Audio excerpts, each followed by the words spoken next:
Hello students, this is KN Study Point and I am Preeti ma'am. I am here to help you in your preparation of TGT English. Now today's class is about prepositions. आज preposition की class है और इसके पहले हम लोग कई topic cover कर चुके हैं. Noun, pronoun, adverb, adjective, article, active voice, passive voice etcetera.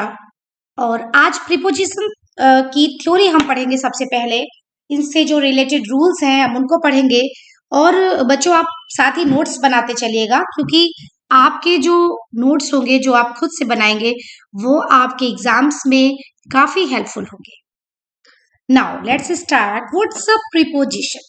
The word preposition as in directed by prefix pre is a word or a group of words that is placed before a noun or pronoun to indicate direction, method, place, source, etc. Preposition कोई भी ऐसा word है. देखिए यहाँ पे लिखा है position और प्री, तो एक प्रेफिक्स जुड़ा हुआ है पोजीशन में, प्रीपोजिशन. यानी कि एक ऐसा ग्रुप ऑफ वर्ड्स हो सकता है या सिंगल भी वर्ड हो सकता है जो किसी नाउन या प्रोनाउन से पहले रखते हैं, लिखते हैं और वो उसकी डायरेक्शन को बताता है या मेथड या प्लेस को बताता है या उसके सोर्स को बताता है. In other words, the noun or pronoun is shown to have a kind of relation with regard to something else with the help of a preposition. कोई भी नाउन या प्रोनाउन जब किसी से एक रिलेशन रखता है, to have a kind of relation with किसी से भी और to something else with the preposition, with the help of a preposition. For example लिखा हुआ है Sheena was in the kitchen. ठीक है, शीना किचन में थी. तो यहाँ पे एक बात है कि शीना थी और दूसरी बात है कि वो किचन में थी. तो दो बातें हैं. तो हम इन दोनों बातों को कैसे जोड़ रहे हैं? Sheela was in the kitchen. तो यहाँ पे हमने ये जो इन लगाया है यहां से इन दोनों को जोड़ दिया गया. ठीक है, देखेंगे हम प्रीपोजिशन को कंजक्शंस में नहीं जोड़ना है क्योंकि कंजक्शन भी जोड़ता है, लेकिन कंजक्शन जो होता है वो डायरेक्शन या मेथड या प्लेस नहीं बताता. ठीक है, देखेंगे बेटा ध्यान से.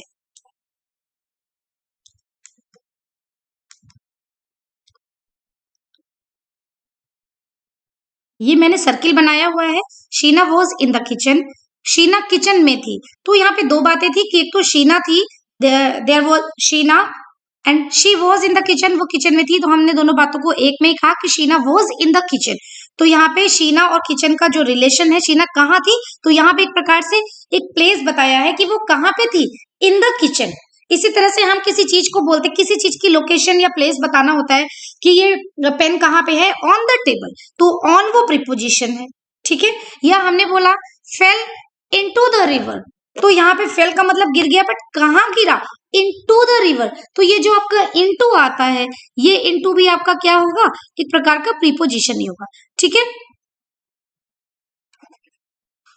अब हम आगे बढ़ते हैं.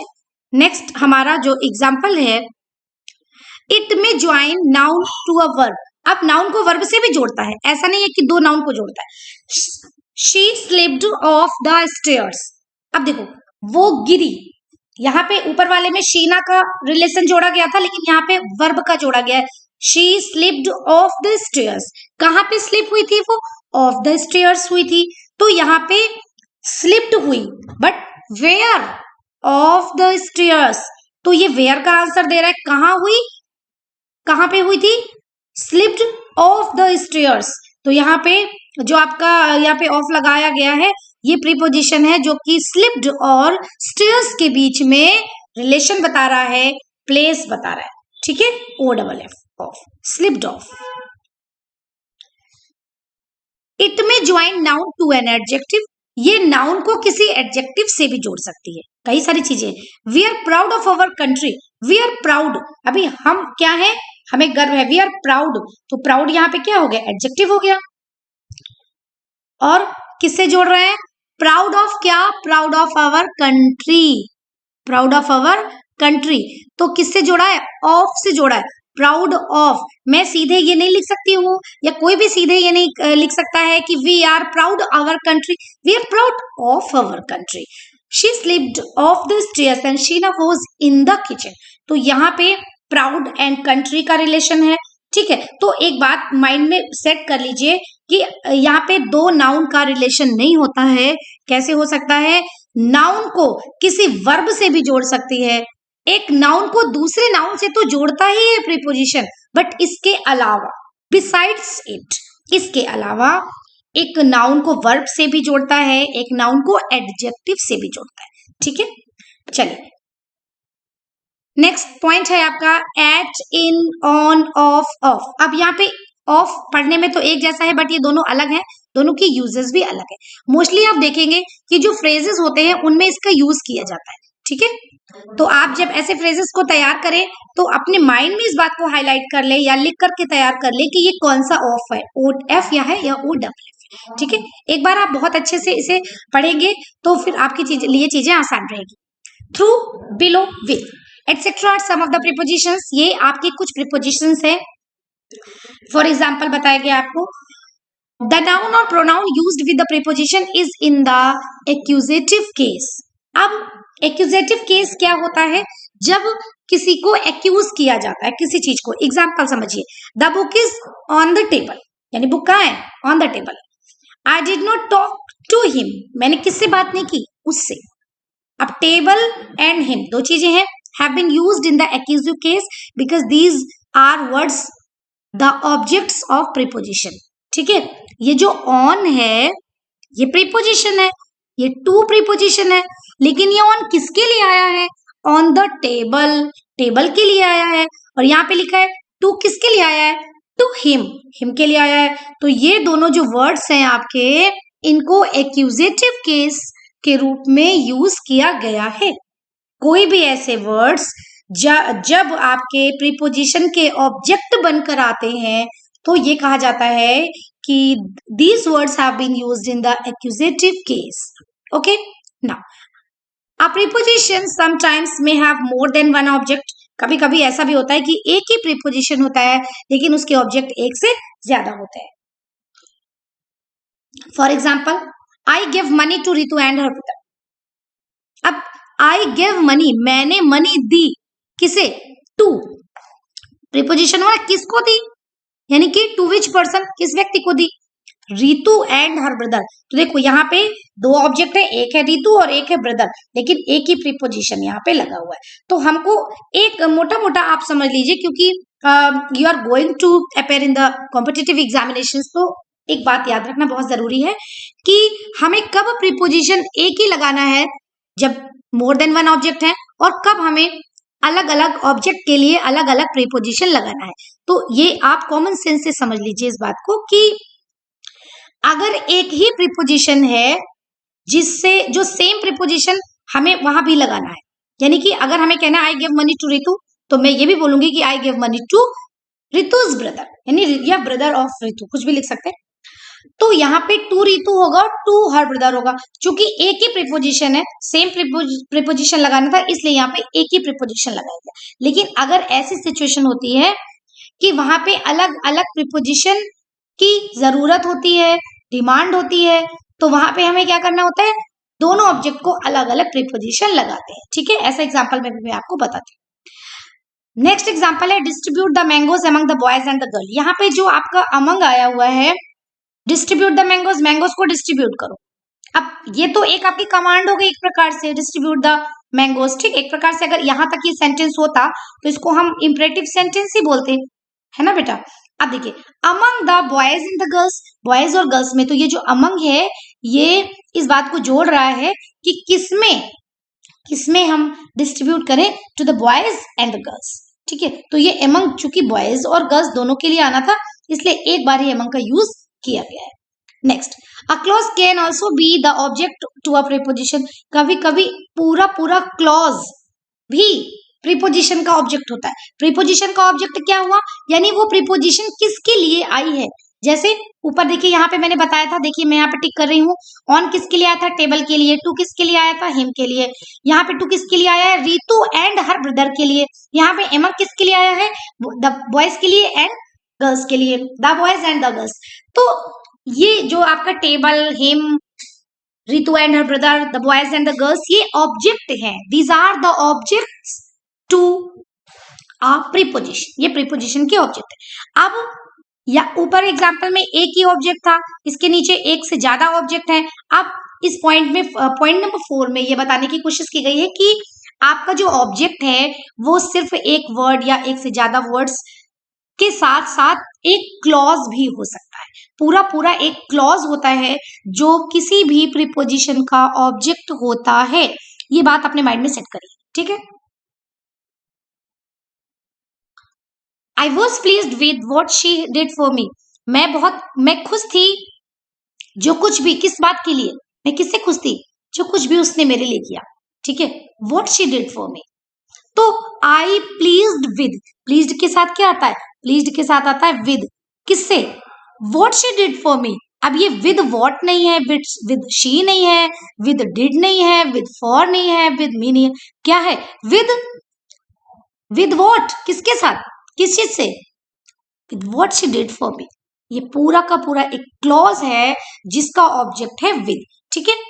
पे अटेंशन टू, ध्यान दीजिए, ये ऑब्जेक्ट है ना आपका, किसका ऑब्जेक्ट है, टू, टू का मतलब किधर ध्यान दें, pay attention to me, to him, to क्या, to what your parents say, जो कुछ भी आपके पेरेंट्स कहते हैं।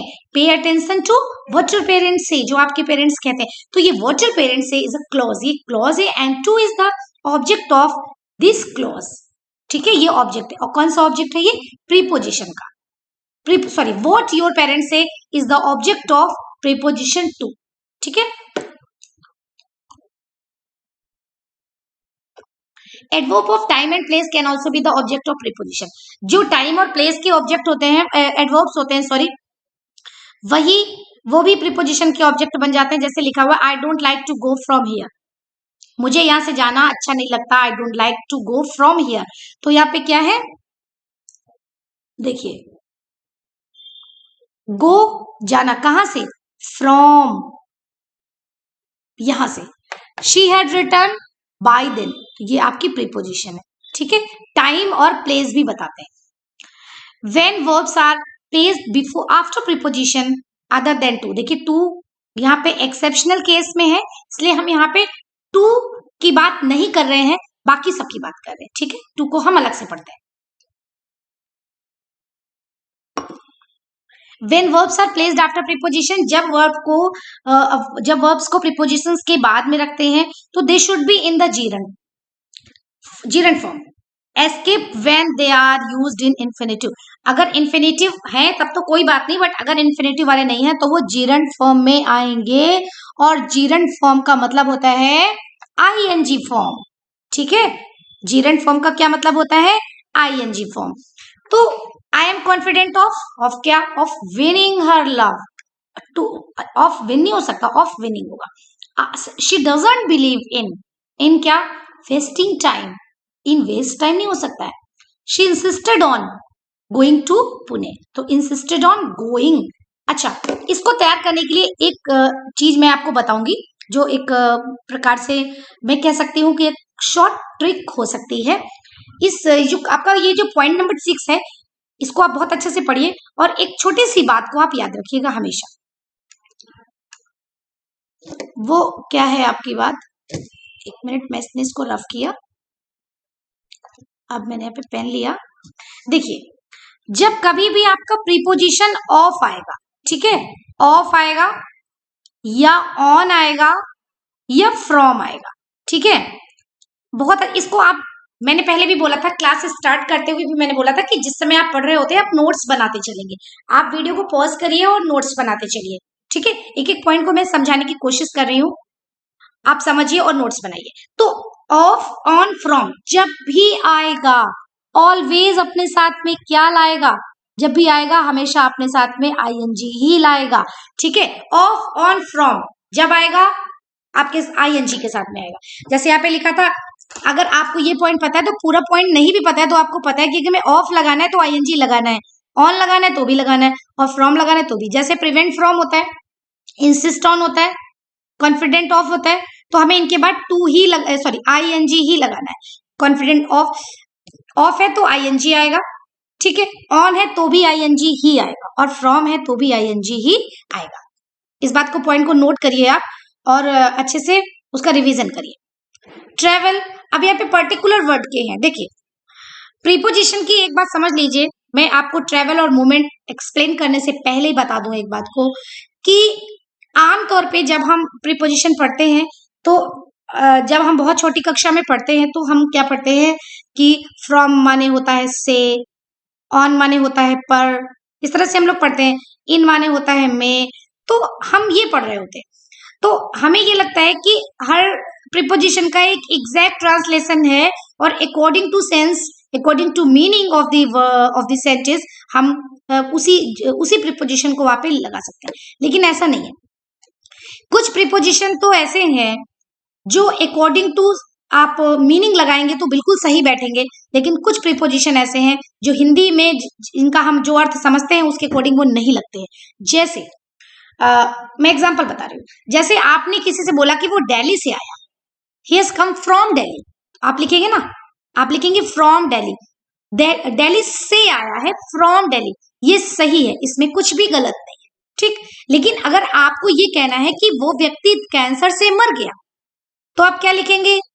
He died of cancer, he died of cancer. यहाँ पे आप डाइड फ्रॉम कैंसर नहीं लिखेंगे, जबकि जब आप इसका मीनिंग अगर निकालेंगे तो ऑफ का मीनिंग होता है का की के, और फ्रॉम का मतलब होता है सा सी से। तो डाइड फ्रॉम कैंसर नहीं होगा, यहाँ पे सही आंसर है डाइड ऑफ कैंसर। अगर आप हिंदी को इस तरह से लर्न कर लेंगे कि जहां जहां से आएगा वहां वहां मुझे फ्रॉम लगाना है, इस तरह से गलती हो सकती है, इस बात को मैंने आपको बता दिया। अब छोटे छोटे जो कॉमन सेंस से आप प्रीपोजिशन करते हैं वो अलग है, और उसके अलावा कुछ ऐसे हैं जो फ्रेजियल यूज में है, यानी कि कुछ प्रीपोजिशन फ्रेजेस में यूज होते हैं।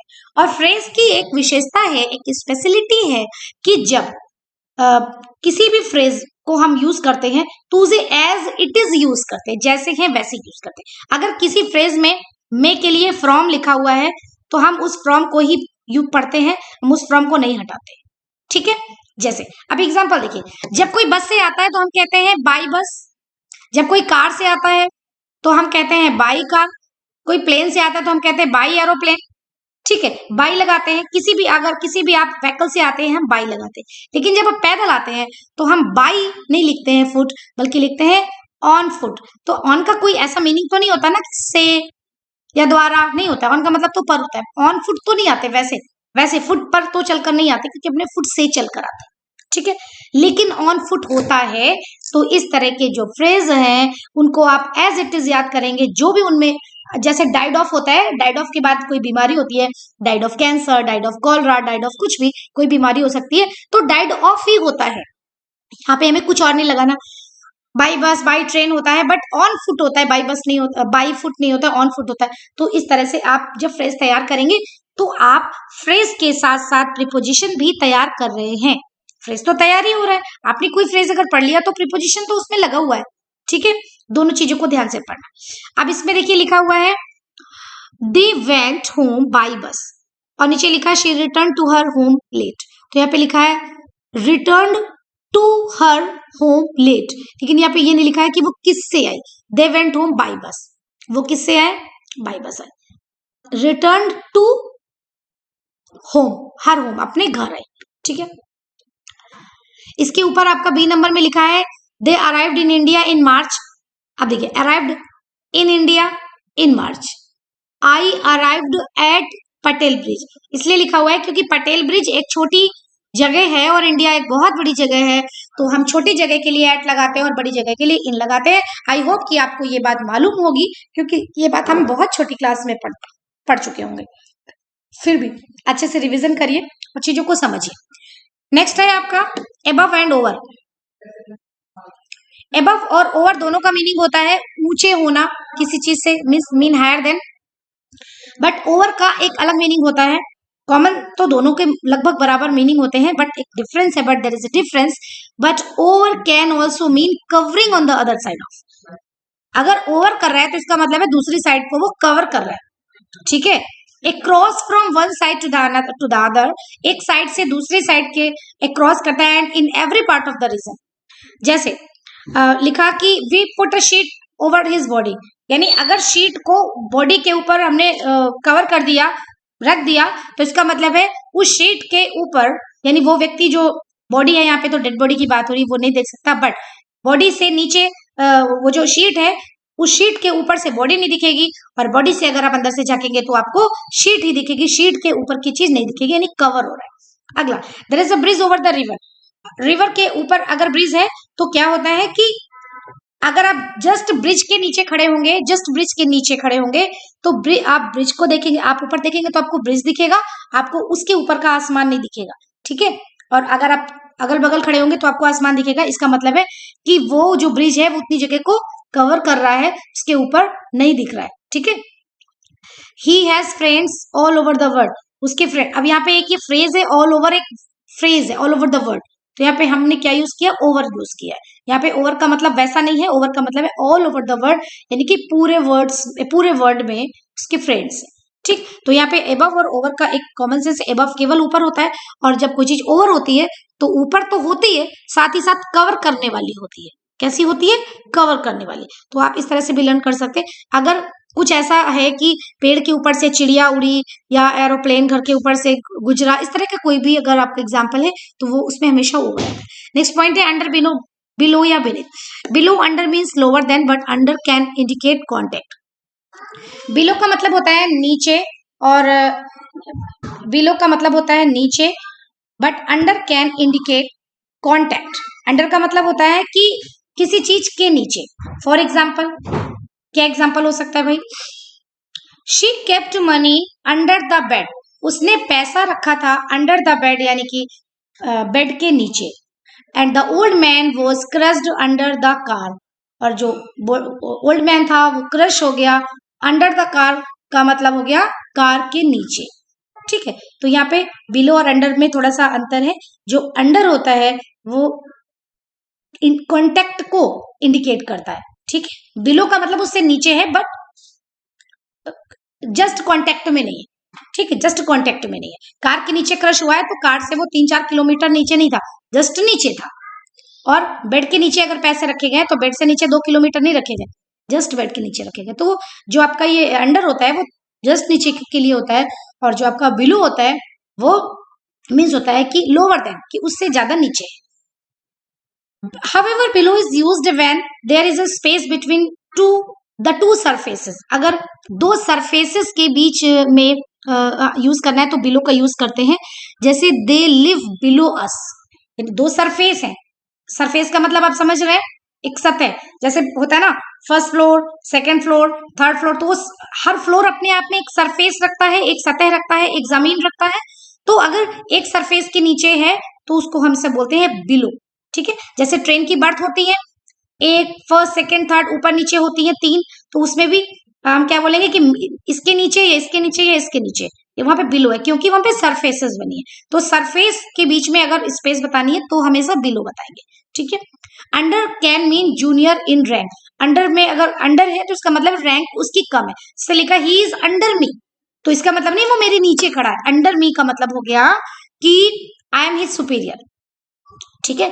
इसके बाद है beneath. Beneath has the same meaning as under, but it is better to use it for abstract meaning. जो बीनीथ होता है वो अब्स्ट्रैक्ट मीनिंग में आता है। अब्स्ट्रैक्ट क्या होता है, जो अमूर्त चीजें होती है। जैसे लिखा है, would think it beneath him to do such a small work. He would think it beneath, वो इसको बीनीथ सोचता है, to do such a small work, ऐसा इस काम को करना, मतलब छोटे काम को करना, ऐसे सच अ स्मॉल वर्क को करना, क्या समझता है, बीनीथ समझता है। अनवर्दी ऑफ हिम, यानी कि उसके काबिल ना समझना। टाइम एंड डेट, अब तो इसमें एक मोटा पॉइंट आप याद रखेंगे कि जो बीनीथ लिखा हुआ है ये किसके लिए आएगा, हमेशा जहां पे अब्स्ट्रैक्ट थिंग्स आएंगे, अब्स्ट्रैक्ट मीनिंग आएगी, ठीक है। मैंने हाईलाइट कर दिया यहाँ पे। Time and date use at, on, by. अब देखिए, at dusk, at noon, at dawn, at midnight, at midday, at 16, at night, at 6, at आप लिख करके लर्न करेंगे। इसे सीधा वर्टिकल लिखेंगे, इसे तो हॉरिजेंटल लिखा हुआ है, आप ऐसे लिखेंगे ऐसे यूं यूं यूं करके इस तरह से आप लिखेंगे और नोट्स बनाएंगे। कैसे? At dusk, at noon, at dawn, at midnight, at mid, इस तरह से अगर पढ़ेंगे तो आपके माइंड में वर्ड सेट हो जाएगा। जब आपने 50 बार पढ़ रखा है एट डस्क, एट नून, तो जैसे ही डस्क आएगा आपको अपने आप से याद है कि डस्क नहीं होता था, एट डस्क पढ़ा था मैंने, at dusk. At is the right answer here. Okay, तो प्रीपोजिशन को अकेले प्रीपोजिशन को नहीं पढ़ना है, उसके ऑब्जेक्ट के साथ पढ़ना है। एट डस्क के साथ आता है ये नहीं पढ़ना है। एट डस्क होता है, एट नून होता है, एट डॉन होता है, एट मिडनाइट होता है। सिंपल। आपने जितनी बार पढ़ा है एट मिडनाइट तो आपको पता है कि मिडनाइट आया तो एट लगेगा। बिल्कुल सिंपल सा। मैं आपको एक एग्जांपल बताऊं, जैसे के अनुसार, मेरे अनुसार या किसी के अनुसार, according to me, according to him, हम लिखते हैं, हमेशा लिखते हैं अकॉर्डिंग टू। देखिए मेरे हिसाब से कोई भी ऐसा नहीं होगा जिसको ये नहीं आता होगा आप में से।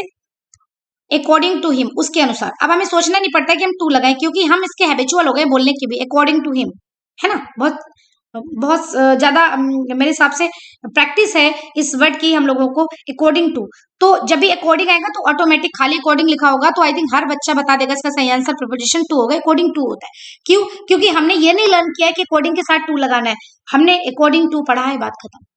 तो हमें प्रीपोजिशन को अकेले नहीं पढ़ना है, हमें प्रीपोजिशन को उसके ऑब्जेक्ट के साथ जोड़ करके ही पढ़ना है। क्योंकि साइकोलॉजी कहती है कि जिन दो चीजों को हम हमेशा एक साथ देखते हैं, जब कभी उसकी एक चीज को आप देखेंगे तो दूसरी ऑटोमेटिकली आपके माइंड में आएगी। ठीक है। और आपके एग्जाम्स में ऑप्शन दिए होते हैं, बाई चांस आप थोड़ा सा कंफ्यूज भी हैं तो सामने ऑप्शन देख के आपको तुरंत याद आ जाएगा। ठीक है। तो अच्छी तैयारी के लिए आप ऑप्शंस की हेल्प ना लें। आप हेल्प तो आप एग्जाम में लेंगे ही, लेकिन आपकी प्रिपरेशन इतनी अच्छी होनी चाहिए कि आपको कॉन्फिडेंटली आप कह सकें कि इसका आंसर ये है। ठीक है। तो at dusk, at noon, at dawn, at midnight, at mid, इस तरह से आपको पढ़ना है। अब देखिए on the morning, in the morning भी होता है, आफ्टरनून, इवनिंग, नाइट, इस तरह से लिखते हैं।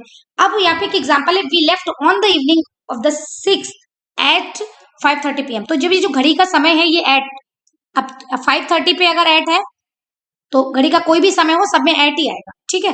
We left in the evening या इन द आफ्टरनून, ये इस तरह से यूज करते हैं। On time, in time, in good time. अब इसका मीनिंग आप समझिए, यहाँ पे अकॉर्डिंग टू सेंस चलता है। ऑन टाइम भी होता है। अब आपको ये नहीं, देखिए यहाँ पे ये नहीं लर्न करना है कि हम टाइम के साथ क्या लगाएं। जो बच्चा ये मैं आप बच्चा वर्ड मैंने आप सबके लिए यूज किया है। जो भी स्टूडेंट ये सोचता है कि टाइम के साथ क्या लगाएं, प्रीपोजिशन कौन सा लगाएं, ऑन, इन, क्या लगाएं, तो ये देखिए आपका क्वेश्चन सोचने का तरीका ही गलत है। एक्चुअल में ऑन टाइम का अलग सेंस है, इन टाइम का अलग सेंस है, इन गुड टाइम का अलग सेंस है। तीनों के सेंस समझ लीजिए। ऑन टाइम, ऑन टाइम होता है एट टाइम अरेंज, जो टाइम अरेंज किया गया है, नीदर बिफोर नॉर आफ्टर, ना पहले ना बाद में। अगर 12 बजे का टाइम है और आप 12 बजे आएंगे तो कहा जाएगा कि ऑन टाइम है। The train is running on time, इसका मतलब सही समय पर चल रही है, जो पहले से एक टाइम अरेंज किया गया था। इन टाइम, इन टाइम मतलब समय में, यानी कि उस समय सीमा के अंदर, यानी कि उससे ज्यादा लेट नहीं। जैसे अगर ये है कि भाई सभी लोगों को 1 बजे तक आना है या सभी को मान लीजिए 12 बजे तक आना है, तो जो व्यक्ति 11 बजे तक आया वो भी इन टाइम आया, जो 11:15 पे आया है वो भी इन टाइम आया। ठीक है। जबकि 11 और 11:15 में 45 मिनट का फर्क है, लेकिन दोनों को कहा जाएगा इन टाइम आया, क्योंकि दोनों ही लेट नहीं है। लेकिन ऑन टाइम नहीं कहा जाएगा, ऑन टाइम उसे कहा जाएगा जो 12 बजे, क्योंकि 12 बजे ना ही आपका बिफोर है ना ही आफ्टर। ठीक है। तो ऑन टाइम फिक्स टाइम पे आना, इन टाइम समय से पहले आना, not let. Okay. In good time, in good time with comfortable margin, क्योंकि हम अगर ऑन टाइम पहुंचेंगे तो हमको थोड़ा सा भी टाइम नहीं मिलता है। हम अगर कहीं पे जा रहे हैं तो जिस काम के लिए भी जा रहे हैं हमको कुछ ना कुछ समय की आवश्यकता होती है। अगर हम एग्जाम देने जा रहे हैं तो हम जाते ही लिखने नहीं लगते हैं, हम जाते हैं अपनी क्लासरूम में बैठते हैं, उसके बाद हमें कॉपी मिलती है, कॉपी की फॉर्मेलिटीज हमें करनी होती है, फिर हम करना शुरू करते हैं। लेकिन अगर हम ऑन टाइम पहुंचेंगे, ऑन टाइम, ऑन टाइम का मतलब है कि बिल्कुल पेपर 2 बजे शुरू होना था तो बिल्कुल 2 बजे ही पहुंचे। जब बेल लग गई तो हमने जल्दी जल्दी लिखना शुरू किया, क्योंकि हम ऑन टाइम पहुंचे थे। हमने कोई मार्जिन नहीं लिया था कि हम 5 मिनट पहले अगर पहुंच जाएंगे तो हम अच्छे से थोड़ा तैयार हो जाएंगे, हाँ मेंटली प्रिपेयर है कि हाँ चलो हम ये सब लिख लें और थोड़ा सा अपने आप को कंफर्टेबल फील करेंगे। क्योंकि हमें हर चीज के लिए थोड़ा सा मार्जिन लेके चलना होता है। तो जब हम एक कंफर्टेबल मार्जिन लेके चलेंगे तो हम बोलेंगे कि in good time, I arrived at the theatre in good time, मैं थिएटर में कब अराइव हुआ, इन गुड टाइम। जैसे 3 बजे अगर मूवी स्टार्ट होनी है तो आप देखेंगे कि ऐसा नहीं होता कि 3 जब बज गए तब आप एंटर करते हैं, ऐसा नहीं होता है। 3 जब बजते तो मूवी स्टार्ट होती है, एंटर तो आप उसके पहले ही कर जाते, because you should have a comfortable margin. आपको एक मार्जिन की जरूरत होती है। तो इन गुड टाइम क्या हो गया, एक ऐसा समय, ये भी पहले ही होता है लेकिन एक कंफर्टेबल मार्जिन के साथ में। ठीक, आगे देखते हैं। At the beginning, eight the and, दोनों हो गए। इन the beginning, in the and. इसके बाद एट फर्स्ट, एट लास्ट। देखिए एट, फर्स्ट और लास्ट लिखे, बाकी सारा आप अपने बीच में खुद से समझ जाइए, इशारा ही काफी है। अगर फर्स्ट और लास्ट है तो बीच के भी एट ही होंगे। At first, at second, at third, at fourth, at fifth, ये सारे क्रम है। ठीक है, ये सारे क्या हो गए आपके क्रम है, फर्स्ट से लेके लास्ट तक एट है। अब at the beginning of a book, तो ये जो आपका एट होता है, एट तो वैसे भी जैसे हमें प्लेस की बात करनी है एट और इन में, तो हम एट हमेशा छोटी जगह में लगाते हैं क्योंकि एट छोटा होता है, यानी कि इसमें नियरनेस ज्यादा होती है। और इन बड़ी प्लेस को, जैसे बोले कि स्कूल में है तो स्कूल में है, मतलब पूरे स्कूल में कहीं भी है। लेकिन अगर बोला कि वो बच्चा कैंटीन में है तो वो छोटी सी जगह हुई ना कि हाँ स्कूल में कहाँ पर है, स्कूल में कैंटीन में है या ऑफिस में है या क्लासरूम में है या वॉशरूम में है। तो एट द, तो अगर एट है, जैसे at the beginning of the book, book की शुरुआत में देयर इज अ फॉरवर्ड। आपने देखा होगा किसी भी बुक की स्टार्टिंग में फॉरवर्ड होता है, लिटरली एट द बिगनिंग। तो यहाँ पे लिटरली शुरुआत की बात हो रही है, यानी कि वैसे अगर मोटे मोटे तौर पे हम समझे तो किसी बुक में अगर 20 चैप्टर है और हम पहला, दूसरा या तीसरा, चौथा चैप्टर पढ़ते हैं तो हम कहते हैं शुरुआत के चैप्टर है, हम कहते हैं ना शुरुआत के चैप्टर है। बट हमने पहला भी पढ़ा तो उसने बोल दिया शुरुआत के चैप्टर है, एक मोटा मोटा अंदाजा। लेकिन जब हम एट यूज करते हैं तो मोटा अंदाजा नहीं होता है, वो लिटरली एट द बिगनिंग ही होता है। This is the difference between at the beginning and in the beginning. ठीक है, अगर इन द बिगनिंग है तो अर्ली स्टेज है, बट एट द बिगनिंग है तो लिटरली एट द बिगनिंग ही है। ठीक है, तो आप ये देखेंगे बुक की जो फॉरवर्ड होती है वो पहले पेज पे ही होती है, स्टार्टिंग में होती है, तो हमेशा वो एट द बिगनिंग ही होगी। At the end there may be an index, यानी एंड में कभी कभी किसी किताब की लास्ट में एक इंडेक्स दी होती है तो वो भी बीच में नहीं होगी। अगर एट द बिगनिंग नहीं है तो एट द एंड होगी। ऐसा नहीं होता कि लास्ट के 4-5 पेज में हो सकती है, वो एंड का मतलब एंड में ही होगी, उसके बाद कोई चैप्टर स्टार्ट नहीं होगा। In the beginning, at first, in the early stage, it implies that later there was change. तो यहाँ पे आपका अर्ली स्टेज बता रहा है। In the beginning we used hand tools, later we had machines. In the beginning है तो मतलब शुरुआत में, शुरुआत के दिनों में, जैसे आपने कहीं पे 10 साल वर्क किया और शुरुआत के पहले, दूसरे, तीसरे साल आपने आपके कुछ एक्सपीरियंसेस रहे, आपके कुछ वर्क्स रहे या आपका कुछ ऐसा कंडक्ट रहा, कुछ भी, तो आप उसको लास्ट बाद में अपनी सर्विस के बाद में या कम से कम 5 साल गुजरने के बाद या 10 साल गुजरने के बाद आप ये कह सकते हैं कि इन द बिगनिंग मैंने ऐसा किया था। इन द बिगनिंग का मतलब नहीं कि the first day of your joining, no, in the beginning मतलब कि जो शुरुआत का पीरियड था। अब देखिए जब 10 साल की बात है तो पहले, दूसरे, तीसरे साल हम कह सकते हैं उन सालों को कि इन द बिगनिंग। लेकिन जब 1 वर्ष का आपका पूरा टाइम है, सिर्फ 1 साल की बात है, तो उसमें हम पूरे साल को बिगनिंग थोड़ी नहीं कहेंगे। पहला महीना, दूसरा महीना बिगनिंग है, उसके बाद बिगनिंग नहीं है। तो हम बिगनिंग को इसके अकॉर्डिंग चलेंगे कि हम किस सेंस में कह रहे हैं। ठीक है, अगर उम्र की बात की जाए तो बिगनिंग, इन द बिगनिंग का मतलब क्या हो गया, बिल्कुल शुरुआत की स्टेज, तो at first stage. In the end, at last, यानी कि eventually, after some time, at last mostly stories में हम यूज करते हैं कि एट लास्ट क्या हुआ। At first he opposed marriage but in the and he gave his consent, उसने अपनी कंसेंट दे दी। तो यहां देखेंगे ना इन द एंड यानी कि अंत में दे दी। ठीक, अब देखिए in, on, at, the, back of, तो ये आपको सेंस याद रखने हैं। यहाँ पे लिखा हुआ है what is there at the back of the table. अब देखिए ये फ्रेज है क्योंकि बिहाइंड इसका मतलब है, जब हम कह रहे बैक ऑफ द टेबल तो बिहाइंड ही होगा भाई, किसी की भी बैक बिहाइंड ही होती है। तो यहाँ पे एक फ्रेज हो सकता है सीधा सा, एट द बैक ऑफ। ठीक है, तो at the back of the, at the back of the. ठीक, अब देखिए there is glossary at the back of the book, तो इसका मतलब हो गया किताब के पीछे के पेजेस में। There is a room on the back of the house, तो इसका मतलब हो गया घर के पिछले हिस्से में। What is there at the back of the table, तो टेबल के पीछे। तो यहाँ पे हमें सेंस लगाना है एट द बैक ऑफ का। अगर टेबल का बैक है तो इसका मतलब है कुर्सी के पीछे की बात, सॉरी मेज के पीछे की बात हो रही है। बुक के बैक की बात हो रही है तो लास्ट के जो पेजेस हैं उनकी बात हो रही है। और हाउस का बैक है तो उसका मतलब है बैक ऑफ एज पार्ट या back of as area. He was stepped in the back, stepped in the back यानी कि स्टेप का मतलब उसको छुरी से घोंपा गया, उसे मारा गया, स्टेप किया गया। इन द बैक का मतलब पीठ में, यहाँ पे पीछे पीछे किया गया। बाय बिफोर, अब देखो बेटा बाय टाइम या बाय डेट है तो इसका मतलब होता है उस समय तक। देखिए इसको तो हिंदी में आप याद कर लीजिए, जैसे लिखा है बाय देन, एक याद करेंगे बाकी आपको सारे अपने आप याद हो जाएंगे। तो इसका मतलब होता है तब तक। अगर बाय देन का मतलब है तब तक तो बाय मंडे का मतलब है सोमवार तक, बाय संडे का मतलब है संडे तक, रविवार तक। अब कोई डेट है तो उस डेट तक, तो अब लिखा है बाय देन तब तक, तो बाय लगा है तो तक। अब तक का मतलब है कि उसके बाद नहीं, जैसे हमने कहा मंडे तक ये काम हो जाना चाहिए तो मंडे तक होना चाहिए, यानी कि आज कर लो, कल कर लो, परसों कर लो, but Monday is the last day. Tuesday को नहीं चाहिए, मंडे तक चाहिए। तो इसका मतलब है नॉट लेटर देन, उसके बाद नहीं। कॉमन सेंस की बात है, इसको आप बाई से ऐसे लर्न कर लीजिए, या जो मैंने आपको बताया है बाई देन। नेक्स्ट है आपका please be at home by 8 PM, 8 बजे तक आप घर पे मतलब 8 बजे तक आप घर पर आ जाइए। इसके पहले आप कहीं भी हो, मतलब लास्ट जो आपका सीमा है, समय सीमा है वो है 8 PM। By the end of this year यानी इस ईयर के अंत तक my study will have finished, मेरी कहानी सॉरी मेरी जो स्टडी है वो फिनिश हो चुकी होगी। ठीक, अब रूल्स ऑफ प्रीपोजिशन यहाँ पे थोड़ा सा आप समझ लीजिए।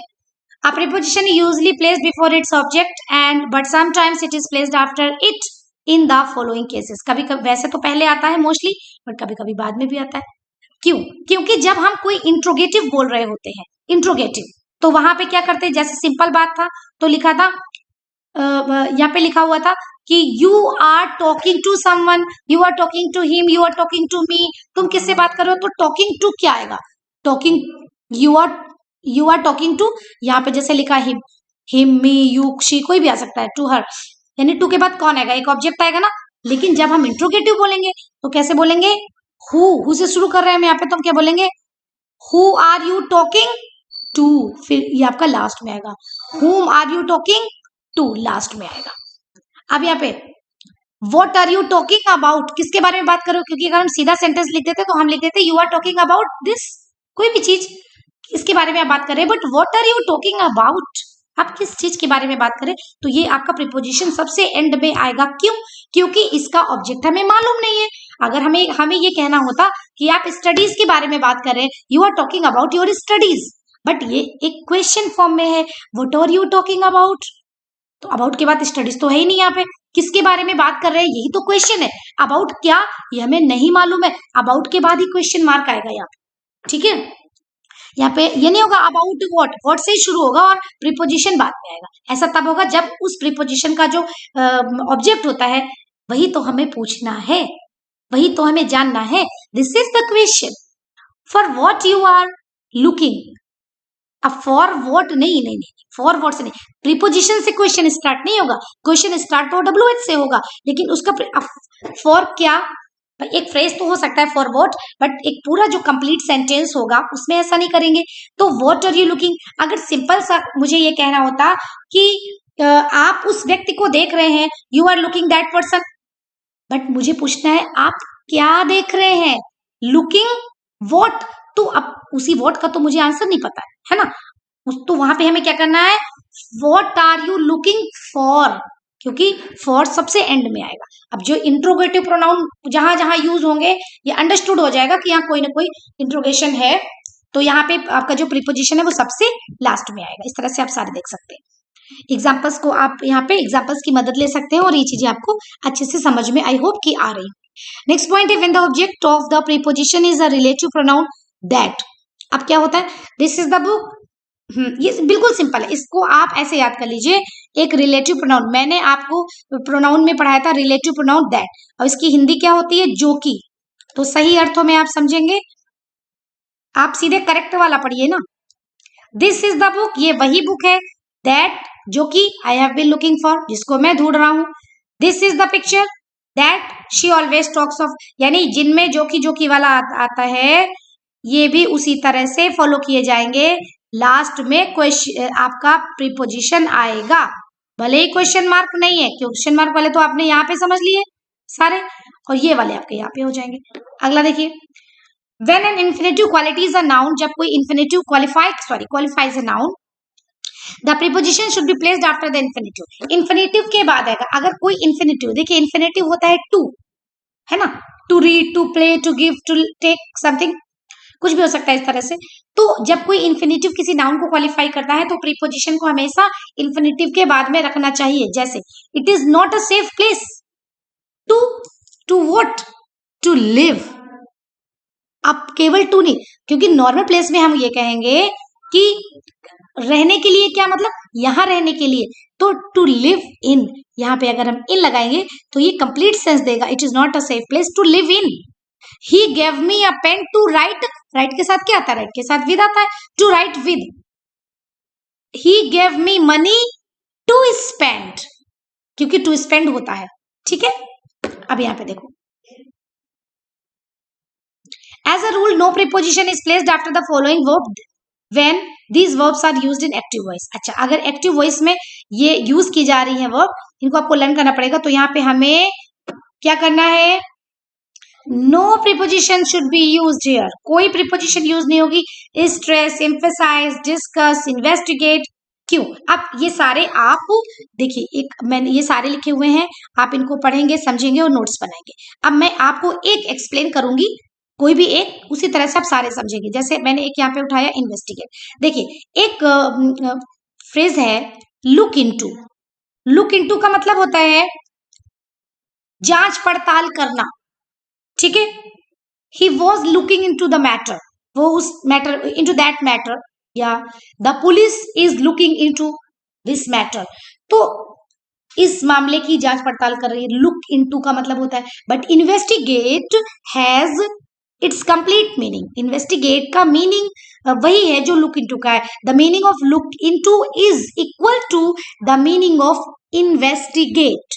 तो अभी हमें जब दोनों इक्वल हो गए तो इन्वेस्टिगेट पे इनटू लगाने की आवश्यकता नहीं है। इन्वेस्टिगेट का पूरा मीनिंग है जांच पड़ताल करना, और लुक इनटू का पूरा मीनिंग है, क्योंकि केवल लुक का मीनिंग इन्वेस्टिगेट नहीं है। अगर केवल लुक है तो लुक का मतलब तो देखना होता है, तो देखना बहुत प्रकार का होता है, ठीक है। फिल्म भी आप देखते हैं, कोई चीज भी देखते हैं, कोई किताब भी देखते हैं, किसी पर्सन को भी देखते हैं, किसी मैटर को भी देखते हैं, बहुत सारे देखने की बहुत सारे चीजें हो सकती है। बट किस तरह से देखना है, अगर लुक इनटू है, लुक इनटू है, तो यहाँ पे मीनिंग होगा जांच पड़ताल करना। The meaning of look into is to investigate, investigate करना। यहाँ पे टू मैंने प्रीपोजिशन नहीं बोली है, एक इन्फिनेटिव बना के यूज किया है, इन्वेस्टिगेट करना। तो हमें क्या याद रखना है, अगर इन्वेस्टिगेट आया है तो investigate into the matter, into the matter, या इन्वेस्टिगेट इन द मैटर, तो ये नहीं लगेगा, कोई प्रीपोजिशन नहीं लगेगा, इन, ऑन, इनटू कुछ नहीं लगेगा, केवल इन्वेस्टिगेट होगा, ठीक। तो इस एक एग्जाम्पल से आई होप कि आपको समझ में आया होगा। अगर इन्वेस्टिगेट आएगा तो आगे का प्रीपोजिशन आपको हटाना है। इसी तरह से ये है, देखिए एक मैं आपको और बता रही हूँ, देखिए यहाँ पे लिखा हुआ है एंटर। एंटर का मतलब होता है प्रवेश करना, मींस कम इनटू। क्लास में जब स्टूडेंट आपसे पूछेंगे कि मैम मे आई कम इन, मैं आ जाऊं, तो आप बोलेंगे यस कम इन, यस कम इन। आप ये नहीं बोलेंगे yes come, where come, yes come in, अंदर आ जाइए, ठीक है। यानी कम में हमें इन लगाना पड़ेगा, तब उसका मतलब होता है कि अंदर आना, क्योंकि कम का केवल मतलब तो आना होता है। कहाँ आना, सेंस कंप्लीट नहीं होगा जब तक आप ये नहीं बोलेंगे कम इन, ठीक है।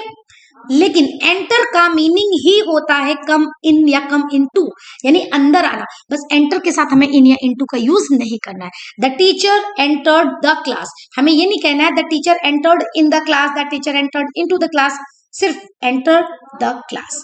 इसी तरह से हमें सारे करने हैं। देखिए जैसे यहाँ पे लिखा है डिस्क्राइब, डिस्क्राइब अबाउट नहीं होता है, ठीक है, डिस्क्राइब केवल डिस्क्राइब है।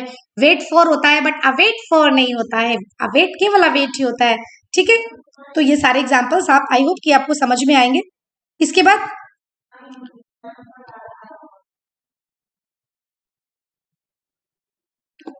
Omission of to with verbs of communication before the object, advise, tell, ask, bag.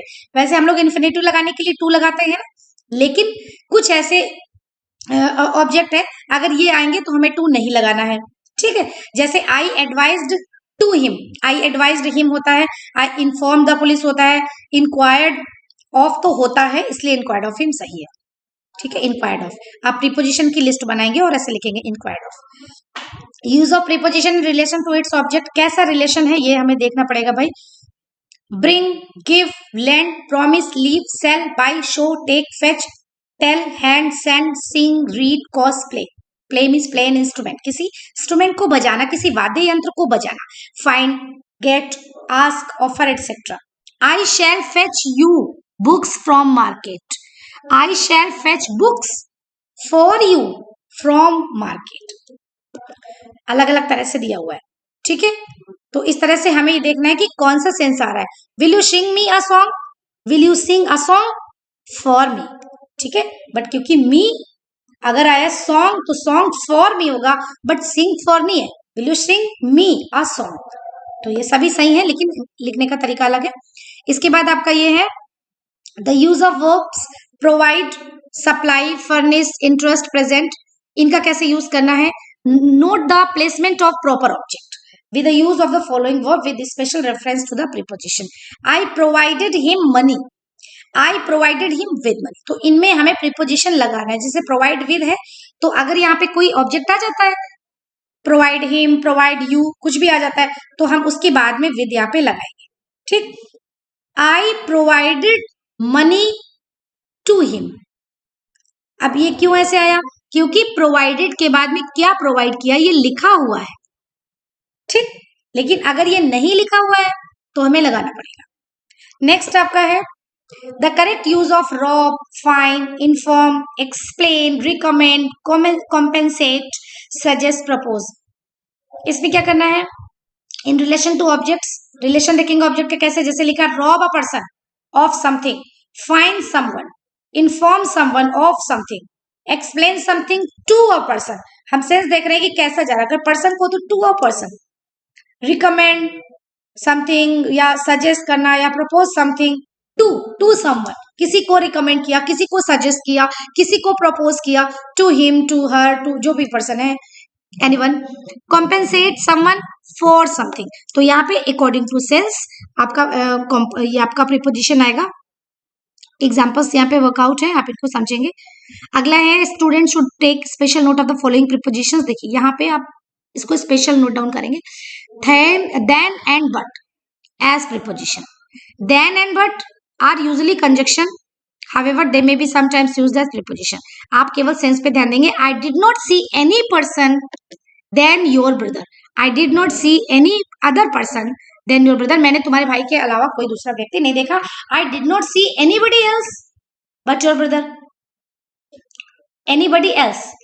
अब देखेंगे ये आपको बहुत सिंपल सी बात है, then and but जब कभी भी एल्स वाला आएगा, एल्स बट आप लर्न कर लीजिए, एल्स के साथ में हमेशा बट आता है और अदर के साथ में हमेशा देन आता है। अगर आपको ये पॉइंट टफ लगता है तो इस बात को ध्यान से समझे।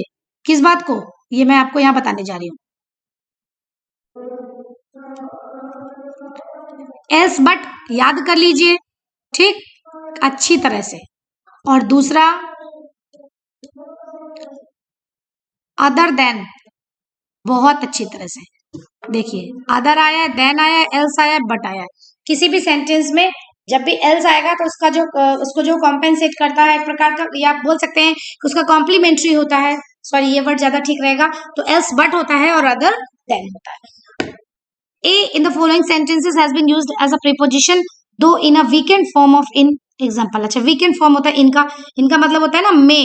जैसे लिखा ही अर्न्स 50 रुपीज a डे, तो मतलब हुआ कि एक दिन में कमाता है, लेकिन ये वीकेंड फॉर्म है इनका, यानी सेंस तो इनका है बट यहाँ इन नहीं लगाते। तो यहाँ पे ये इसका भी अर्थ वही होता है। आप इसको सेंटेंस पूरा समझ लीजिए। ही अर्न्स 50 रुपीज a डे, एक दिन में कमाता है, हिंदी में मीनिंग यही है बट इन नहीं यूज करते, a डे सिंपल सा मीनिंग है। She visits me once a month, महीने में एक बार, में हिंदी में आ रहा है बट लिखा नहीं जा रहा है, इसलिए इसको वीकेंड फॉर्म ऑफ इन बोलते हैं, ठीक है।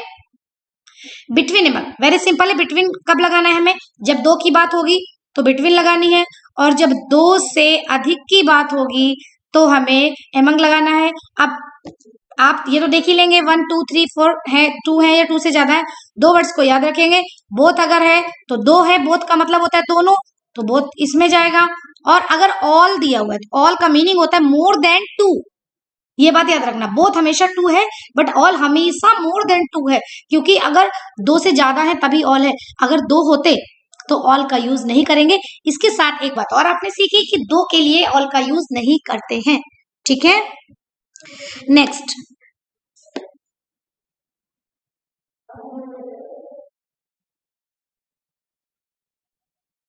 एक इसमें नोट दिया हुआ है, between the students in the class which is the best, ठीक है, यानी कि इन क्लास में between the students in the class which is the best, कौन सबसे अच्छा है।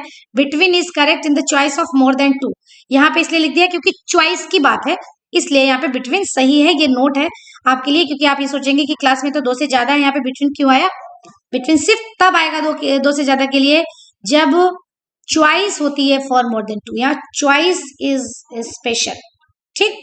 मोस्टली चॉइस नहीं होती है, सिर्फ कोई चीज डिस्ट्रीब्यूट हो रही होती है दो में, या दो से ज्यादा में, या डिवाइड हो रही होती है, तो हमेशा दो है तो बिटवीन और दो से ज्यादा है तो एम, ठीक। इसके बाद एक ना बिसाइड और बिसाइड्स को हम कैसे सीखेंगे, सिंपल सा आप समझ लीजिए। बिसाइड, ये जो आपका बिसाइड है पहले वाला, इसमें आया है साइड, इन दोनों में से, इसमें और इसमें, दो में से एक का मीनिंग होता है के बगल में और एक का मतलब होता है के अतिरिक्त। तो जब साइड आएगा साइड, तो याद रखेंगे इसकी हिंदी क्या होती है, के बगल में। और जो बी साइड, तो साइड किस में आया है, साइड बी साइड में आया है, इसमें तो साइड्स आया है, तो दूसरे वाले का मीनिंग क्या हुआ, यानी बिसाइड्स का मीनिंग क्या हुआ, के अतिरिक्त, यानी के अलावा, ठीक है। By with, by is use for doer of the action, यानी कि जो करता है, हम लोगों ने एक्टिव पैसिव में पढ़ा था, अगर लिखा है बाय हिम, यानी कि बाय हिम यानी कि he is the doer, by you, you are a doer, by me यानी कि I am a doer, by them means they are the doer, doer means करने वाला। तो बाई जो होता है वो डूअर ऑफ द एक्शन के लिए यूज किया जाता है। With is use to donate the instrument, to denote the instrument.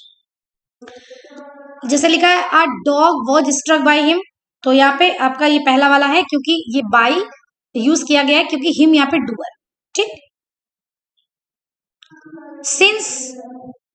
Since को ऐसे समझ लीजिए आप, पहला तो आपका जो आपका परफेक्ट कंटिन्यूअस टेंस है, वहां पे आप सिंस लगाते हो, has been, have been plus ING, ठीक।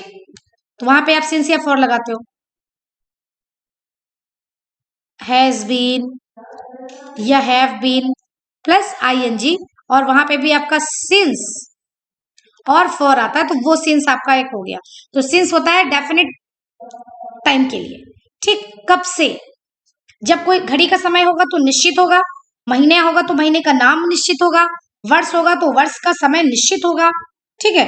अगर घड़ी का समय है तो वो भी निश्चित होगा, 1 घंटे से 2 घंटे से 3 घंटे से, that is not definite, that is indefinite time. 1 बजे से 2 बजे से 3 बजे से 4 बजे से, this is the definite time.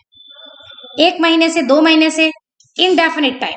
जनवरी से, फरवरी से, मार्च से, अप्रैल से, मई से, जून से, ये आपका डेफिनेट टाइम है। इसी प्रकार से सिंस 2 o'clock, ये सही है, बट सिंस 2 hours ये गलत है। 2 o'clock is the definite time, but 2 hours is not the definite time. तो सिंस आपका डेफिनेट टाइम में आएगा। For example since birth, since last Sunday, since Diwali, since 2 o'clock, since आपका यहाँ पे कोई भी डेफिनेट टाइम आ सकता है। कंजक्शन के लिए सिंस क्या आता है भाई, सिंस एज ए कंजक्शन ऊपर तो आ गया, since used for time expression, तो ये आप सबको पता है, आप ये वाले को समझ लेना। एज ए कंजक्शन कब आता है, सिंस आई सा हिम, मतलब जब से मैंने उसे देखा, ठीक। सिंस ही केम बैक, जब से वो वापस आया। Since as an adverb, adverb कैसे आता है भाई, she went to USA in 2003 and I have not seen her since, तब से नहीं देखा है, तो इसका ये भी मतलब होता है, यानी कि फ्रॉम देन का भी अर्थ, सिंस का अर्थ फ्रॉम देन भी होता है, यानी फ्रॉम 2003 टिल नाउ, उस समय 2003 से अब तक, यानी कि तब से अब तक, तो सिंस का यूज यहाँ भी होता है। It was indeed a shock but she has since recovered it from it, यानी कि वास्तव में एक बहुत बड़ा शॉक था, लेकिन she has since recovered from it, यानी कि बहुत ज्यादा समय नहीं लगा, लॉन्ग बिफोर नाउ, ठीक। यानी कि काफी समय हो चुका है उसको रिकवर हुए। For is used for time expression, for हमेशा इनडेफिनेट, अभी जैसे आपने सिंस को पढ़ा डेफिनेट, तो फॉर हम लोग पढ़ते हैं ना सिंस फॉर, तो सिंस होता है डेफिनेट टाइम के लिए, फॉर होता है इनडेफिनेट टाइम के लिए, and specific period of time, for 2 months, for 6 months, for 2 hours। Very simple है, क्योंकि यहाँ पे नाम नहीं दिया है कौन सा मंथ है, ईयर नहीं दिया है कौन सा है, आवर्स में टाइम नहीं दिया है 1 बजे 2 बजे 3 बजे 4 बजे, तो यहाँ पे ये समय फॉर आएगा। इसके बाद है फ्रॉम बिटवीन। देखिए from is normally used with two till until, between is used with and. देखो फ्रॉम और बिटवीन, देखिए बिटवीन हमेशा एंड से जुड़ेगा, आप कॉपी में अपने ये नोट कर लो। बिटवीन की जोड़ी किससे चलती है? एंड से चलती है, बस ये याद कर लो। बिटवीन का जो साझेदार है वो क्या है? एंड है। बिटवीन का मतलब होता है ना के मध्य, के मध्य बिटवीन, और बिटवीन टू के लिए आता है। तो किसके किसके मध्य? Between A and B, between B and C, between D and E, between F and G, जो भी कोई दो पर्सन है, दो थिंग्स है, जो प्लेसेस है, जो भी बिटवीन, बिटवीन ये एंड बिटवीन ये एंड ये दो चीजें एंड। अब फ्रॉम, फ्रॉम का मतलब होता है से। अब फ्रॉम अगर आएगा तो टू आएगा। फ्रॉम की जोड़ी किससे होती है? टू से। जैसे लिखा जनवरी से लेकर के मार्च तक, तो फ्रॉम जनवरी टू मार्च, ये सही है। बट बिटवीन जनवरी एंड मार्च, वहां पे टू नहीं आएगा। तो ये आप लोग माइंड में सेट कर लीजिए। बिटवीन एंड होता है, फ्रॉम टू होता है। ऐसे पढ़ोगे तो आपके दिमाग पे बोझ नहीं पड़ेगा, इजिली एंड बी कंफर्टेबली आपको समझ में आएगा। ठीक है, क्या समझा आपने? बिटवीन एंड होता है, फ्रॉम टू होता है, वेरी सिंपल। चलिए बिफोर एगो, बिफोर भी पहले है, एगो भी पहले है, बट क्या है? Before denotes the preceding action, जो पहले का एक्शन होता है वो बताता है। And can also be used in place of ago, ago की जगह भी आ सकता है। Ago refers to the past action, ago किसी पास्ट एक्शन को बताते हैं। ठीक है, एगो अगर कोई चीज हुई थी तो पहले ही हुई थी। She left India 2 days ago, 2 दिन पहले उसने इंडिया छोड़ दिया। She had left India before she married, उसने इंडिया छोड़ दिया था शादी करने से पहले। ठीक है, बिफोर यानी किस घटना के पहले। ऊपर वाले में कंप्लीट, जो कंप्लीट पास्ट है कि ये काम तब हो गया था, 2 दिन पहले, 3 दिन पहले, 2 days ago, 5 days ago। एगो को यस्टरडे, जैसे यस्टरडे होता है आपका, यानी कल हो गया था। ठीक, कल से नहीं, कल से नहीं, कल हो गया था। दोनों बातों में बहुत अंतर है। अच्छा, एगो से एक बात और याद आई हमें कि एगो जो आपका है, जब भी आपका आएगा last day, last month, last year, last week, इस तरह से कुछ भी आएगा, या यस्टरडे या एगो आएगा, तो ऑलवेज आपको क्या यूज करना है? डिड, यानी कि पास्ट इंडेफिनिट टेंस यूज करना है। ठीक है, अब इन और एट, बिल्कुल सिंपल सी बात है। इन और एट दोनों ही प्लेस में यूज करते हैं, मे के स्थान पे। जैसे वो दिल्ली में था, वो इंडिया में था, वो अमेरिका में था, वो कानपुर में था, मथुरा में था, दिल्ली में या लखनऊ में था, या यूपी में था, या राजस्थान में था। अब ये सारी हैं तो प्लेसेस, लेकिन क्या है, कोई बड़ी, इंडिया सबसे बड़ी है, फिर उसके अंदर स्टेट्स आते हैं, फिर उसके अंदर डिस्ट्रिक्ट्स आते हैं, फिर उसके अंदर छोटे छोटे सिटीज भी आते हैं। तो अगर जो भी सेंटेंस है उसमें जो बड़ा प्लेस है वो इन आएगा, और जो छोटा प्लेस है वो एट लेकर के आएगा। ठीक है, ही लिव्स इन दिल्ली, क्योंकि एक ही था तो इन लगा दिया, but he lives at Rohini in Delhi, Delhi में कहाँ पे? रोहिणी पे, तो at Rohini in Delhi. In into very simple है, इन भी में है और इंटू भी में है। इंटू में एक मूवमेंट होता है, एक गति होती है, इनमें कोई गति नहीं होती है। ठीक है, अगर मूवमेंट है, जैसे लिखा the students are in the classroom, students है तो है simple, but the students came into the classroom, students classroom में आए। अब आना तो केम इनटू, यानी कि यहाँ पे आपका मूवमेंट है। ऑन अपॉन में भी सेम थिंग है, यहाँ पे देखिए, यहाँ पे इन नॉर्मल है बट इनटू में मूवमेंट है। इस तरह से ऑन और अपॉन दोनों का मीनिंग होता है पर, लेकिन यहाँ पे क्या करना है हमको? ऑन भी हमें, ऑन आपका सिंपल चलेगा, लेकिन अपॉन आपका मूवमेंट में चलेगा। ठीक है, the book is on the table, table पे है, लेकिन ही थ्रू द बुक, उसने किताब फेंक दी टेबल पर। तो यहाँ पे फेंकना जो है, थ्रोइंग इज अ मूवमेंट, एक मूवमेंट है यहाँ पे, तो अपॉन द टेबल है। With in on it good time, तो इसको हम लोगों ने पहले भी पढ़ा है। विद इन हो रहा है यानी कि के अंदर अंदर हो रहा है, before the end of time हो रहा है, लास्ट लिमिट से पहले हो रहा है उसके अंदर। इन यानी कि eight the end of the time, और ऑन, ऑन आपका होता है बिल्कुल एग्जैक्ट टाइम पे। इन गुड टाइम, अभी हम लोगों ने पहले भी पढ़ा था, इन गुड टाइम का मतलब होता है विद अ कंफर्टेबल मार्जिन, एक कंफर्टेबल मार्जिन लेकर के। ऑन टाइम का होता है नीदर बिफोर नॉर आफ्टर, इसको भी हम लोग पहले भी पढ़ चुके हैं। इसके बाद है आपका टिल और to.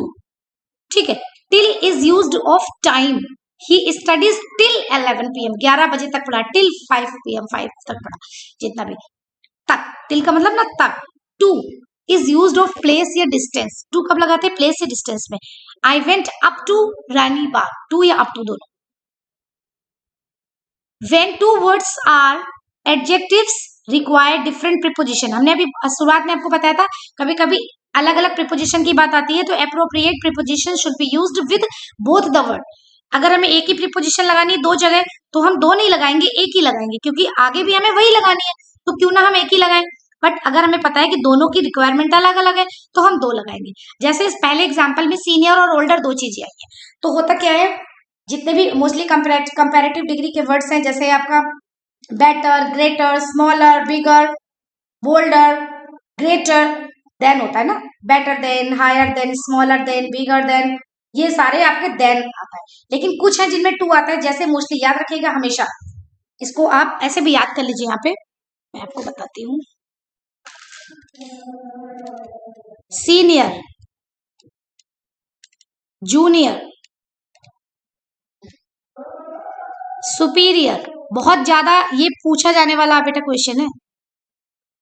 Inferior, senior, junior, superior, inferior, elder और प्रेफर। ये मैंने आपको कितने वर्ड्स बताए? 1 2 3 4 5 6, ये 6 याद कर लीजिए, बहुत ज्यादा एग्जाम्स में पूछे जाते हैं, रट लीजिए अच्छी तरह से। Senior, junior, superior, inferior, elder, prefer जब भी आएगा क्या करना है आपको? देन हटाना है, टू लगाना है। मैं चाहती तो आपको सिर्फ ये बता सकती थी कि टू लगाना है, लेकिन मैंने आपको जो ये बताया है कि देन हटाना है और टू लगाना है, उसके पीछे बेटा एक रीजन है। ये वर्ड्स हमेशा देन के साथ पूछे जाते हैं, क्योंकि ज्यादातर जो कंपैरेटिव डिग्री के वर्ड्स हैं वो देन के साथ यूज होते हैं, तो हम डिफ्रेंशिएट नहीं कर पाते और हमें लगता है कि जैसे greater than, higher than, smaller than, bigger than होता है वैसे सीनियर देन, जूनियर देन भी होता होगा। बट नहीं, ये 6 वर्ड आप बिल्कुल माइंड में नोट कर लीजिए, कॉपी पे नोट कर लीजिए। Senior, junior, superior, inferior, Elder, prefer आएगा तो देन हटाना है, टू लगाना है। मींस देन गलत होता है, टू सही होता है। किसी तरह से लैंग्वेज आप समझिए, आपको याद रखनी चाहिए, याद रखना इंपॉर्टेंट है, लैंग्वेज इंपॉर्टेंट नहीं है। ठीक, अब पहला क्वेश्चन था he is senior and older then. अब सीनियर तो टू होता है और ओल्डर देन होता है, तो एक से काम कैसे चलेगा? नहीं चलेगा, तो क्या करेंगे? Senior to and older than. ठीक है, senior to and older than. जैसे लिखा है सीनियर के बाद में हम आफ्टर यूज कर सकते हैं, ही इज सीनियर आफ्टर, और आफ्टर भी यूज करते हैं बट टू भी यूज करते हैं। His dress is different and cheaper than. Cheaper than तो होता है बट डिफरेंट देन नहीं होता, डिफरेंट फ्रॉम होता है। क्या होता है? फ्रॉम। तो यहाँ पे different from and cheaper than ऐसे होगा। She is younger and taller than her sister. अब यंगर देन होता है और टॉलर देन होता है, चूंकि दोनों में देन होता है तो हम ये नहीं लिखेंगे she is younger than and taller than, no, she is younger and taller than her sister. ऊपर में क्या था? अलग अलग प्रीपोजिशन की रिक्वायरमेंट थी, इसलिए 2 बार प्रीपोजिशन लगाया। यहाँ पे एक ही प्रीपोजिशन की रिक्वायरमेंट थी, इसलिए एक ही बार प्रीपोजिशन लगाया, 2 बार लगाने की आवश्यकता नहीं है। ठीक है, यहाँ से आपकी क्लास कंप्लीट होती है प्रीपोजिशन की। आई होप कि आपको क्लास अच्छी लगी होगी। सारे जो रूल्स हैं उनको बहुत अच्छे से पढ़ेंगे। ये आपकी एक लंबी क्लास है, बहुत सारे इसमें पॉइंट्स हैं आपके समझने के लिए। आप बहुत अच्छे से पढ़ेंगे, जल्दबाजी नहीं करेंगे, और अगर पॉइंट वाइज अपनी कॉपी में नोट्स बना के रिवीजन करते चलेंगे तो प्रीपोजिशन का कोई भी क्वेश्चन आपके लिए टफ नहीं होगा। और एक बहुत इंपॉर्टेंट बात यह है कि इस पूरे चैप्टर को समझने के बाद में आपको प्रीपोजिशंस को, जो कुछ इंपॉर्टेंट प्रीपोजिशंस है उनको नोट करना होगा और उनको आपको लर्न करना होगा एक प्रकार से। जैसे आप इस तरह से लिख सकते हैं, जैसे आपको पता है लॉ फैट होता है ना, लॉ फैट होता है, एम एट होता है, गुड एट होता है। अब जैसे आपने इस तरह से लिख लिया, ये सरप्राइज एट होता है, सरप्राइज एट होता है, एस्टोनिश एट होता है, एस एच होता है, एस्टोनिश एट होता है, सरप्राइज एस्टोनिश का एक ही मीनिंग होता है। तो आपने ऐसे पढ़ा है laugh at, aim at, good at, surprise, तो आपके माइंड में वर्ड सेट है। जैसे गुड आएगा आप जान जाएंगे ये गुड एट होता है। ठीक है, तो आप पॉइंट्स को समझिए, लेकिन उनको समझने के बाद जो आपके प्रीपोजिशंस हैं उनको आप एक नोट्स बना करके, या अगर आपके पास किसी भी तरह से नोट्स अवेलेबल हैं तो उन नोट्स को पढ़ करके या कॉपी में आप लिख करके उन प्रीपोजिशंस को आप रीड करिए, अच्छी तरह से समझने की कोशिश करिए, लर्न करने की कोशिश करिए। इस तरह से ये जो वर्ड्स हैं ये आपकी प्रैक्टिस में आ जाएंगे और क्वेश्चन जैसे ही आपके सामने आएगा आप तुरंत आंसर आपके माइंड में क्लिक कर जाएगा। जैसे गुड एट का मतलब होता है एक्सपर्ट होना, तो लिखा हुआ he is good blank space mathematics, वो मैथमेटिक्स में गुड है, तो नॉर्मल जिसे नहीं पता है वो बोलेगा he is good in mathematics, but वो गलत है, he is good at mathematics, यानी कि he is expert in mathematics. यहाँ पे मीनिंग वही है, बट एक्सपर्ट इन होता है, गुड इन नहीं होता, गुड एट होता है। क्योंकि हमने पढ़ रखा है laugh at, aim at, good at, surprise at, astonished at, तो हमें दिक्कत नहीं होगी। बट अगर हमने नहीं पढ़ रखा है और हम कॉमन सेंस लगाने बैठते हैं तो कभी कभी कुछ ऐसे प्रीपोजिशंस हैं जो हमसे गलत हो सकते हैं। तो प्रीपोजिशंस को पढ़ने के लिए रूल्स को तो आपको पढ़ना ही है, समझना ही है, लेकिन इसके बाद आप एक उनकी सीरीज बना करके उनको अच्छी तरह से तैयार करें। वेरी बेस्ट ऑफ लक, आप बहुत अच्छे से पढ़ाई करेंगे और आपको मेरी क्लास कैसी लगी मुझे जरूर बताएंगे। Thank you.